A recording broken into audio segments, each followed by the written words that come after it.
everyone, it's Karen Lynn and welcome to my channel. Today I'm going to give 3 tips for very sensitive people. If you're one of those empathic, open, really sensitive people, these tips might help you navigate through some very challenging situations. The first tip I'd like to share is really accept this part of yourself.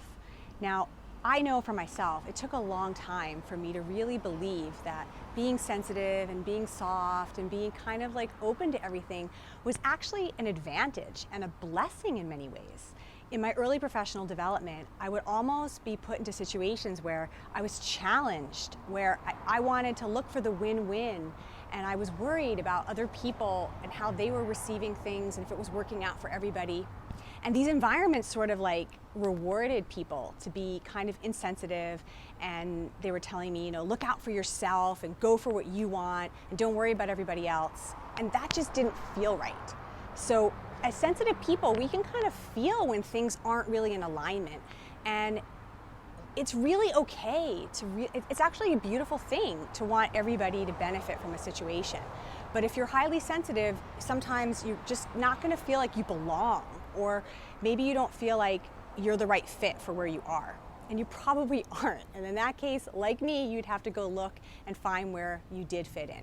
So in order to do that, I had to really embrace who I am. So I'm sharing this tip from personal experience to just really accept that you're sensitive, accept that you're open, and know that you are really, it's awesome that you're like this. Tip number 2, setting boundaries. It is really important that you set boundaries. Being open and empathic, you're probably a really big giver. And when we're really giving, we tend to just want to do whatever it takes to take the burden off of somebody else, to alleviate their pain. We feel their sorrow and we think, okay, well, if we just give more and more, maybe that'll help them and enable them. And we can wind up getting into very challenging environments sometimes and attract some challenging people that might take advantage of that kindness that we have. So in order to preserve that, it's really good to be giving and kind and open. But we have to set those limits so that we have that for ourselves and we know when and where to give it to the correct situations where everybody wins. A healer once gave me a technique I'm going to share with you right now to help with the boundaries. And basically what you do is you say, this is me, this is you, and this is the boundary. Okay? And this person made me do this like 5 times. This is me, this is you, this is the boundary. And you can almost even put another person there and push against them to kind of feel that boundary around you, to feel where there's a limit. Okay? And it's not because you don't want to give or change who you are. It's the contrary. You want to be more of who you are. But we can only do that when we feel safe and we feel that we're not being invaded and that, energy vampires aren't coming in and like plugging into us and draining us. The third tip is to really do the work. Do the healing work. As sensitive people, we are able to feel very deeply. And feeling deeply allows us to go in and heal the parts of ourselves that need attention.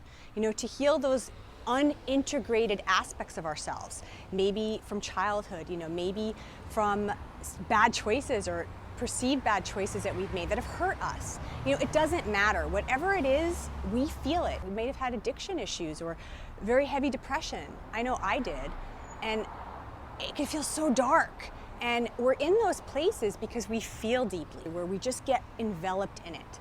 Okay? And it's so important to really go in and say, okay, I feel this, so now I can heal it. And one of the blessings of that is that when you do that healing work, you never know who else you're helping. Because it's so true, when we heal ourselves, we heal others. And as open, sensitive people, we can take that first step. We can say, hey, I'm feeling this, I'm going to work on my own self, and positively affect other people. Maybe even be an example for other people to feel their feelings. A lot of people have cut themselves off because we know as sensitive people, when you get hurt and you take something super personally, it's hard to recuperate out of that. It almost feels like impossible at times. But when you really do the work and you heal yourself and you know that it can be done, then you give other people permission for them to feel their feelings and to get in touch with what might not feel in alignment for them. And that's just a really beautiful thing. So just to recap, number one, embrace yourself, love your sensitivity. It's such a gift. It's such a beautiful aspect of your personality. Radiate it, be it, love yourself for it.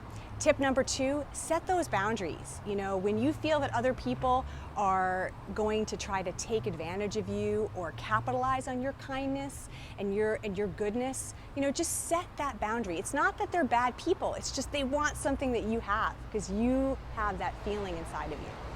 So preserve it so you can give it to the right situations. And the third thing is to do the work, do the healing so you yourself can allow all that feeling that you're accessing to work in your favor and to really work with those feelings and heal yourself. So I hope that helps you. I hope it helps navigate through some difficult times. If you've liked this video, please share it, please like it, subscribe to my channel. I'll be making a whole bunch of more content about this, and I hope to see you soon. Thanks so much.